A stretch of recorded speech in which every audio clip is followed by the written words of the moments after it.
I'm a graduate of Parks College. Started in the Air Force at Wright-Patterson, and was in the Air Force for 2 years and stayed an additional 6 years working in research. And then I returned to McDonnell Douglas and stayed there for 30 years, and finally ended up at Parks College again as an endowed chair. And at McDonnell Douglas, what was your work there? It involved a lot of high-speed work, hypersonics. We worked on things that flew from Mach 4 to Mach 12. We had some airplanes that flew Mach 12 all the way around the world.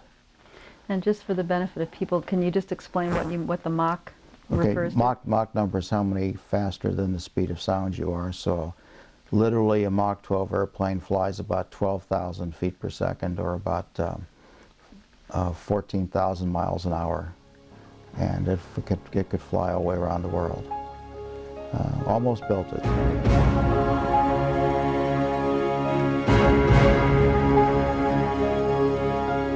One of the more interesting nights I had was, one of the things I did, of course, when you're a lieutenant in the Air Force, is you get these wonderful assignments like your office, the assistant officer of the day. One night I was the assistant to the head officer of the day over at Patterson Field, and we had 151 phone calls come in of objects flying down interstate, well at that time US 40, then turning at Columbus and going up to Detroit. And these were state policemen, some doctors that were up late at night, all kinds of people that reported seeing us. We had radar tracks on them, had airliners call in that they had seen them. Very, very interesting. And each one that called in, I had to run over to FTD and take the thing over. And if I didn't get back in time and the poor colonel got awoken by the next call, I got bawled out. But that was a very interesting night. And these guys, I say, were not, people who weren't used to seeing evidentiary sites and things like that. I mean, they were very clear descriptors of what they saw. Probably more than half of my career, I was in projects that were classified or compartmentalized. Can you describe how that process works?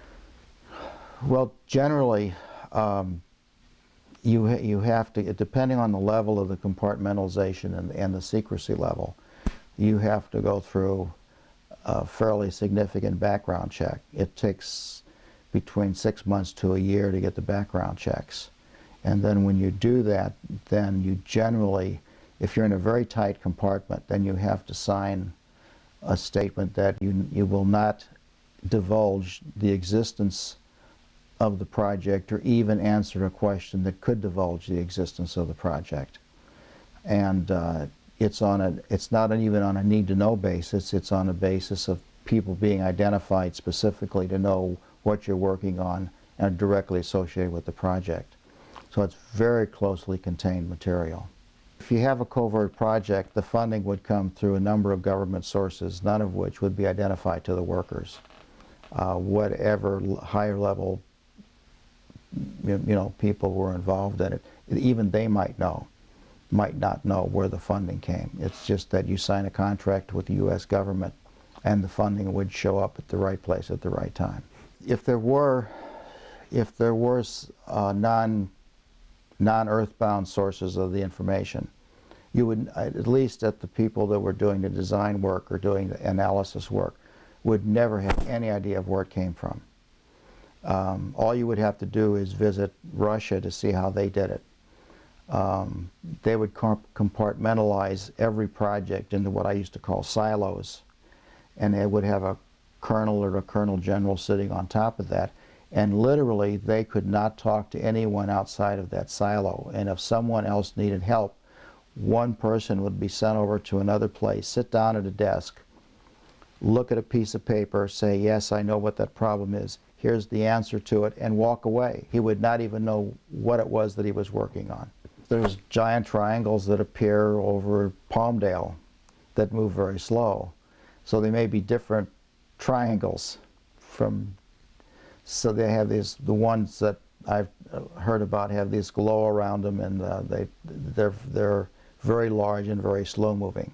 So that's different, I think, than the ones that appear over Belgium and that are very fast moving. The ones that appeared over Belgium that moved very quickly in a few seconds, no, you can't explain that in unconventional physics. Just like if you use, by conventional physics, I mean engines and jet engines and rocket motors and propulsion systems as we know them today. You put fuel in, you burn something, and it produces thrust and it accelerates an object. In that context, no. And in that kind of physics, you cannot explain hardly any human beings living long enough to go much beyond the edge of our little solar system, because it takes almost 13 years to get to the outer edge where the Kuiper belt is and some of the outer things that are going around with Pluto and Charon and those things. So that's 26 years round trip. So you're not even out to the edge of the heliosphere where the edge of the sun's interaction is with free space. That's 3 light years away, and that would take 150 years. So in the conventional terms, no, you can't explain it. It has to be, if the physics that have to explain that are quantum physics in which things can appear to be almost 2 places at the same time and appear and reappear just like positrons and electrons do in some of the high energy particle colliders. It's probably not anything pushing it through the air. It's a coupling of the device with the energy that permeates space. Probably Tesla was as close to it when he said that if given the right energy system, the right electromagnetic spectrum, I can power a human base on Mars from Earth without any loss of energy. And in quantum physics and zero-point energy, that's a possibility. But literally, Sakharov and the number of people that were working on it, I think, are very, very convincing arguments that the fabric of space is like an ocean, an energy ocean in which solid energy is floating on it, and solid energy is the mass. And if that's true, then gravity waves exist, and in fact everything goes back to Heaviside equations, and it's waves, not particles. And the quantum is now not mass but time. And if that's true, then there's a whole different, you look at the whole universe in a different light. And then a lot of things become possible that we think impossible within our current understanding of what time and space and thrust and force and all that is. If they come from the other part of the universe, if there are craft that travel, galaxies on the average are 10 million light years away. And even our galaxy is about 100,000 light years across. All of the conventional thrust and force mechanisms that we conceive of just won't work in terms of human time frames. That's the only explanation I can get, is that if people are here from another civilization, then they've understood the finer points of quantum physics and how to couple that from particles into beings that can do what particles can do now. When I was at Wright-Patterson, we had the flying saucers that went up. I think they covered the distance from Columbus to Detroit in something like equivalent of about 20,000 miles an hour. I don't think anyone in the ordinary aerospace business would have had any knowledge of what they were even talking about if you mentioned quantum physics or wormholes or the type of things we know now, because if you went to CERN and talked to the particle physicists, they would tell you certainly some of this was possible because they see it all the time. Where they think they see mass, they really see energy frozen in a time quantum, and what they're seeing is just is really a frozen bundle of energy, and it moves back and forth almost without any restriction. I thought there were enough credible stories that I may not be able to explain them, but they weren't phenomenon that were people's imagination. Whatever they saw was real, but I couldn't explain how it was real, what made it real. But I think they saw what they saw. Near St. Louis, there was a fairly large triangular object seen, and it covered the distance down to South St. Louis. In some of its sightings, it was moving relatively benignly, but then it literally jumped about 20 miles in a couple of seconds. And I've received a lot of phone calls from the local newspapers and TV stations as how can that be? And I said, I don't know how it can be, except if you explain it through something like a quantum physics explanation of time and space, relationships that gave you time and space travel. But other than that, there's no way I know that I can put the biggest rocket engine I could think of on it. It still couldn't get there at that speed.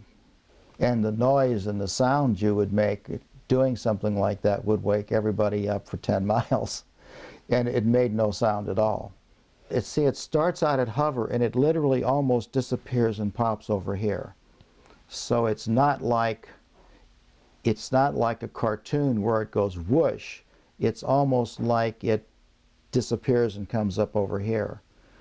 At least the descriptions that some of the police officers gave to it. A lot of combat pilots routinely go up to 7 and 8 Gs, but that's a very specific direction.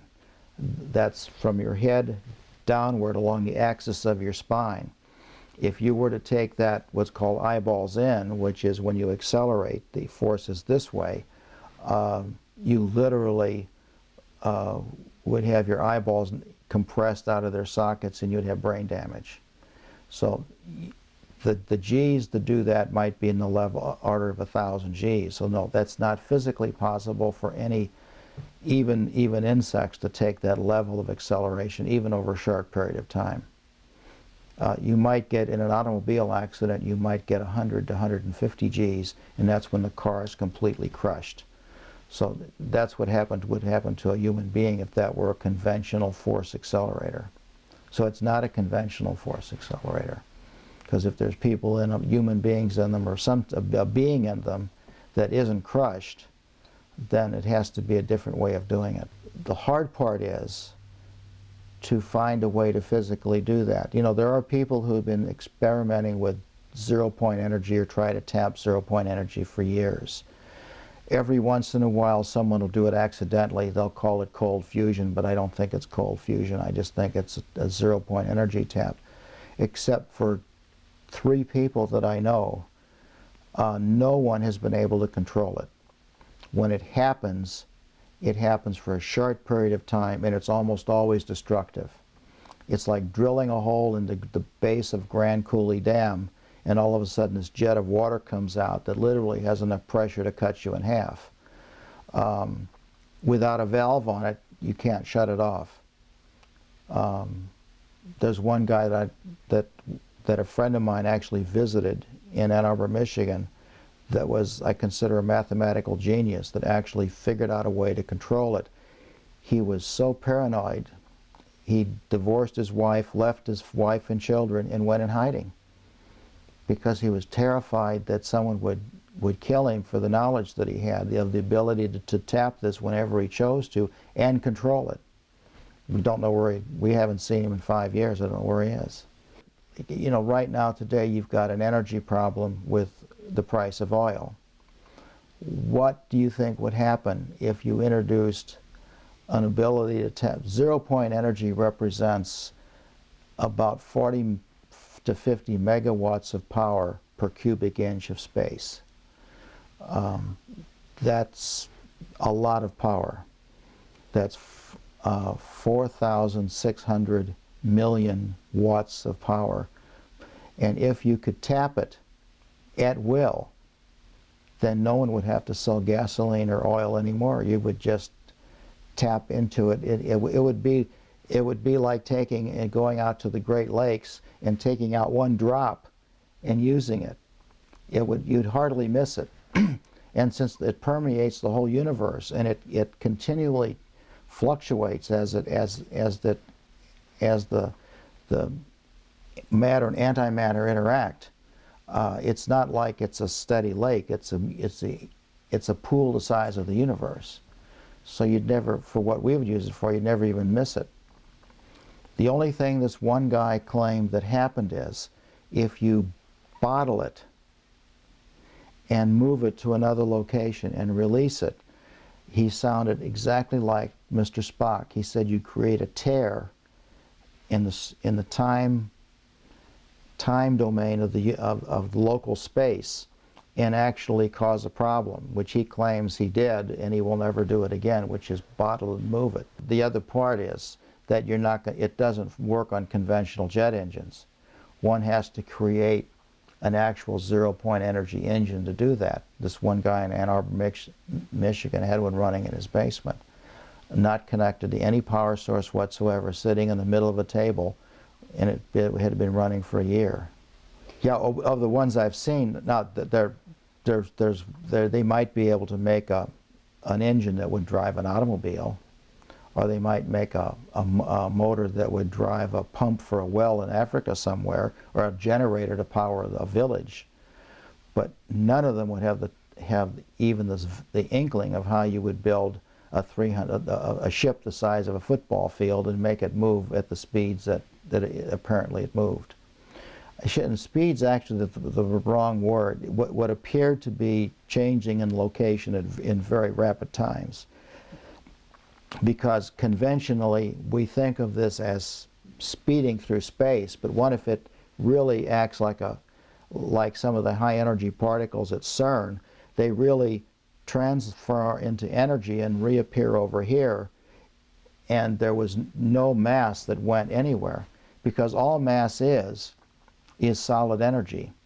And if you find a way to move back and forth with that, the conventional wisdom is that a complex organic structure like us cannot transfer back and forth from energy to solid, but that's because we've never seen it done. What you represent is solid energy. Now, what you see, you think you're solid, right? In fact, the distance between the atoms in your body are almost exactly relatively proportional to the same distance as the planets around the sun. So in fact, if you could look at your individual atoms, you would be 98% space. If you were the equivalent of a neutron star, which is only the nucleus and the electrons compressed, you would fit on the point of a pin. So when you really get down to what you're made out of, the total the total state of you is on the point of a pin. James S. McDonald actually had an institute to study paranormal psychology. That's why his airplanes were named Banshee and Phantom. He was an Irishman who was Scotsman, very much interested in the spiritual world and the paranormal. And he had part of his research department working with a foundation he had to study the paranormal. And the great Randy, the magician, infiltrated his organization and actually for about 6 months did sleight of hand experiments to get him tied to this, that there was something really there, and then he discredited him. The head of the research department would not even talk about anything related to this. In fact, the guy in Ann Arbor that had the zero-point energy machine actually came to McDonnell Douglas. He and a couple of his partners came in. They were going to talk about this funny hydrogen motor that they had. And I got invited to the meeting. And about halfway through it, I just said, guys, you've got a zero-point energy machine. Why don't you admit it? And the head of the research department, who he thinks, quote, was discredited with Puthoff, when they did, Randy did this, had the guards come in and escort them off the plant, because he was just so terrified of this. He thought it was pseudoscience, and I said, it's not pseudoscience, it's just beyond what we know right now. But anyway, Randy would always say, I can't measure it. And what I would say is, I'm going to give him a ruler, and I'm going to say, now I want you to measure the diameter of an atom, or I want you to measure, what's the distance between quarks, and the answer is, well, that device isn't useful for doing that. So when he talks about radio instruments and electrodes and probes and says, well, I can't measure anything parapsychological, he may not know what is parapsychology. How do you measure it? The only people that I know that have come close are the Russians and their parapsychology institutes, most of which are all now defunct. But they had some very interesting twins that they were doing experiments with, that they could find ways that they were measuring something was occurring between the two of them in their brains, so they could actually know what the other one was thinking. And it's utterly amazing as to the spectrum of electromagnetics that are going on inside the brain. The Russians have done a lot with what's called scalar waves and different spectrum electromagnetics within the brain, and they're convinced that you could explain parapsychology if you could ever find out what it is that you have to measure to prove that it's occurring. But they just got to the edge of perhaps measuring something, but they really quite weren't sure what to do or how to do it. It's all based on physics, but maybe you haven't got, maybe it is scalar waves. If it's scalar waves, then you're in a whole nother avenue of physics which are very controversial. Tesla was very, very much into those. The difficulty with Tesla is that when he passed away, J. Edgar Hoover came in and confiscated almost everything. When his maid discovered him dead, she didn't discover him dead. She discovered 5 FBI agents in his room pilfering everything, and he was laying on the bed dead. His nephew sued the U.S. government and won back, theoretically, all of his equipment, experiments, and records. There were theoretically 50 boxes. He got 45 of those in Belgrade. The other 5 are missing, and a whole bunch of stuff is missing. One of the guys did an experiment that he did in New Jersey, which was build a half-grounded antenna of a very unusual, a different configuration. Everyone said it wouldn't work. But in 1934, he met one of Tesla's assistants who worked with him in New Jersey, and he says, oh, well, you're hooking up wrong here, you hook it up like this. So in a rainstorm in Massachusetts, they hooked a little 10-watt receiver transmitter up, and the other guy went 50 miles away on the other side of a mountain, and in a rainstorm, they held a conversation over that antenna system without any noise, static, or anything else on it. We also found a record of a submarine that was in the Mediterranean in 1917, 1918, and Tesla in New Jersey put one of these antennas in the ocean, right off the coast and on the shore. And he's holding a conversation with the captain of the submarine.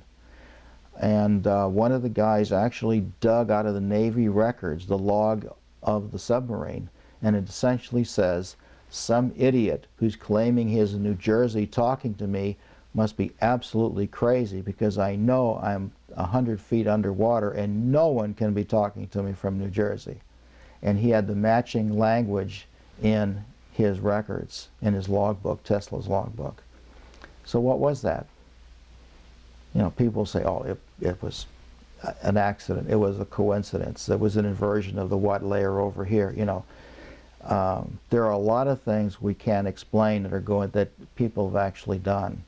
Back when I was a young engineer at McDonald in the 60s, We routinely designed for the Air Force and the Navy airplanes that flew at Mach 4.5 and 6.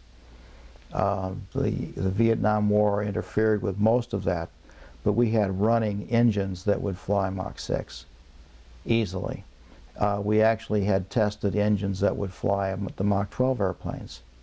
In fact, in 1966, a fellow by the name of Bill Escher, he's still alive working for SAIC in Huntsville, had on a test stand an engine that was, now we can't fly at Mach 8 in a wind tunnel, but we can duplicate the pressure and temperature that the engine would see if it were attached to an inlet, which is what he did. And he actually ran an engine that got within 5% of predicted performance of an airstream that duplicated Mach 8 conditions at about 120,000 feet, and it ran for about 20 minutes. That was all the air supply he had. 1966. And we were convinced we could build them then. What's fascinating is I got to see the X-33 a couple weeks ago, and they had this new breakthrough of this new shingle technology that allowed the inside of the airplane to be room temperature, cold, with these shingles that reflect the heat. They look exactly, now they're a little bit thinner because they have a little bit better materials, but we built exactly the same structure in '65 and tested it to Mach 12 conditions.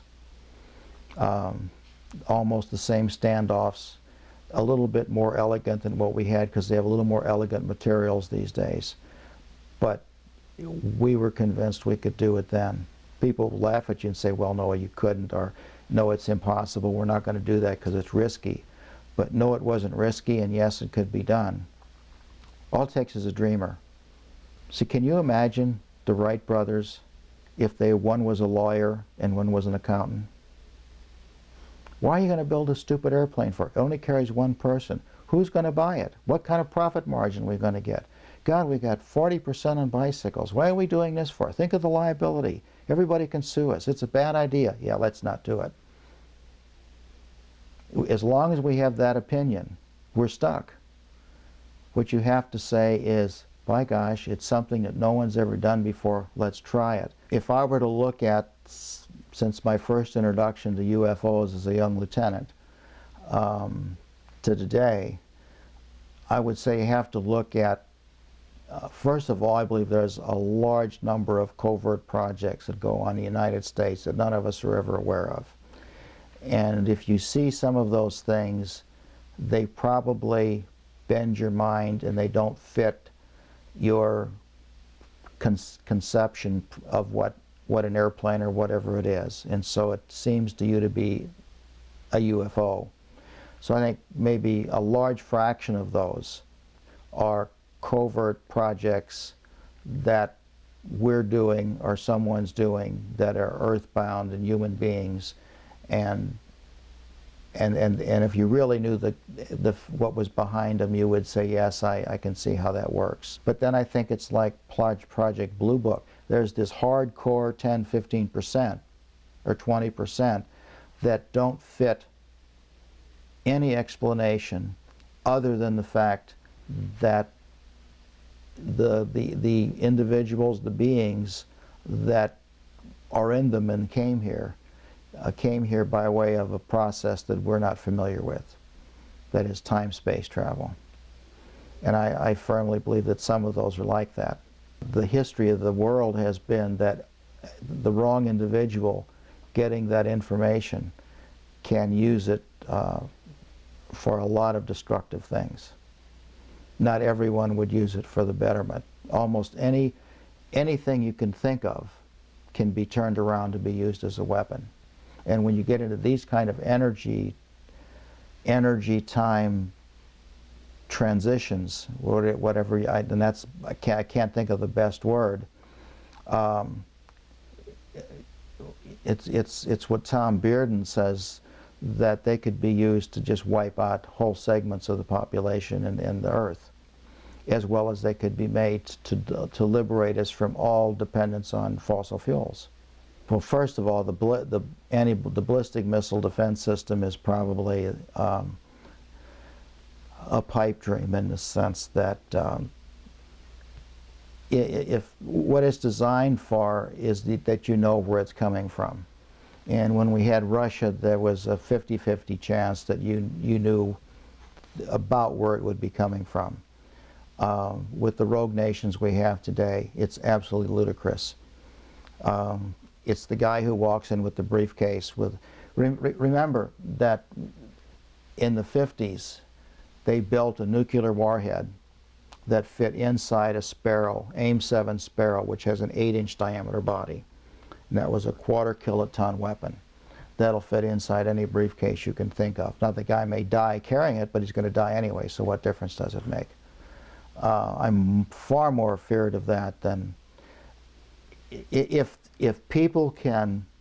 beings can travel in time-space, then anything we would put in orbit as a weapon would be like going against Genghis Khan with a firecracker. You know, it doesn't make sense.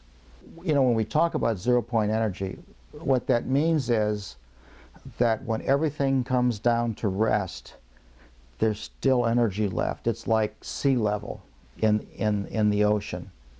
And there is a constant flow of energy between matter and antimatter as it annihilates itself and recreates itself. It occurs in stars. All of these big star factories you see now with Hubble is a continual exchange of energy. And although the average is zero, that zero may be a pretty high level above nothing at all. And what Sakharov and some of the physicists said is that it's this level that creates the background for the universe to exist. There's a group of Russians that used that tube to repeat an experiment that Tesla ran in Colorado Springs. When he ran it, he actually he tapped so much energy that the electric energy flowed back through the wire and actually destroyed the power station at Colorado Springs. And when the Russians repeated it at Moscow Aviation Institute, they blew up the 1 megawatt power station at MAI. This was 1980. When I got involved in space again with Sandy McDonald and we started what eventually became National Aerospace Plane, I met a group of Russians over in England at a conference, and one of them had been involved in transmitting energy from an antenna on the ground to a satellite in orbit back down to Moscow with only about 10-15% losses. And he said the reason we can do this is a scalar wave projector, and here's what it uses. And he opens up his loose leaf binder and says, now you can't take any pictures of this or make any sketches, just look at it, and lo and behold, there's the tube I saw in Smiljan, Yugoslavia. And this was the antenna that what Caspar Weinberger was saying was the anti-ballistic missile thing. And he told me even then, he says, you know, if you ever go in the building, all you're going to see is an empty concrete building with a couple of cables, because it's not an anti-ballistic missile radar, it's a scalar wave transmitter. And finally, when the DOD got in there, they found an empty concrete building with a couple of wires in it, and he said, they pulled everything out. And Victor says it never was in there. So they actually, he claims he transmitted up to 10 megawatts of power from this station to satellite to Moscow and got about 8.5 to 9 megawatts of power back received in Moscow. So they were on the verge of understanding how you do some of these unconventional things. But all of that is now gone. I don't know where he is. He lost his job. His institute disappeared.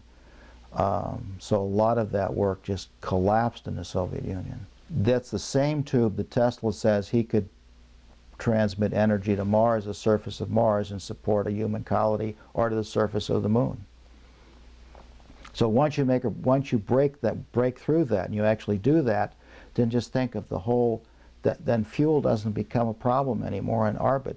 You just use one of these tubes to generate the power directly to the right antenna, and you can fly to the moon, you can fly in orbit, you can do anything you want. I think it's like a lot of things, the people that, if there are a group of people in the world that have access to it, I don't think they know how to let go of it because they're afraid who's going to get their hands on it. Even though there'd be tremendous benefit to mankind in getting us energy sources that we wouldn't have the problems we have with today, they're also worried about that somebody could take that same energy source and do the equivalent of what they did with the coal, of instead of blowing a hole inside, just obliterating the whole ship. It's like trying to describe Casper the friendly ghost. You might see a cartoon of him, but you don't know how big he is, you don't know where his funding comes from, you don't know how many there are, because of the compartmentalization and the oath that people have to take.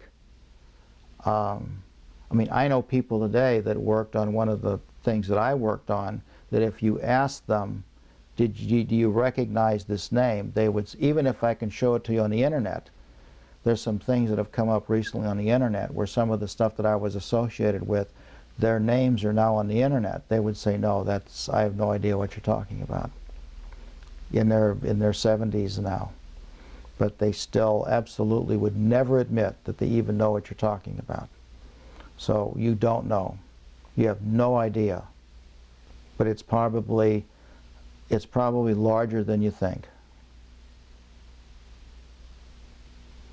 And again, that there's a reason for it, and that is you don't want people who would be hostile to you to know what it is you could do to them if they really caused a major catastrophe. Because if they knew that, you wouldn't prevent them from doing it, they would just do it another way. And that's the hard thing to do this today. I mean, who would ever think in Japan that a group of Japanese citizens, who are normally the most controlled individuals you've ever seen, would release sarin gas in their underground metropolitan train system?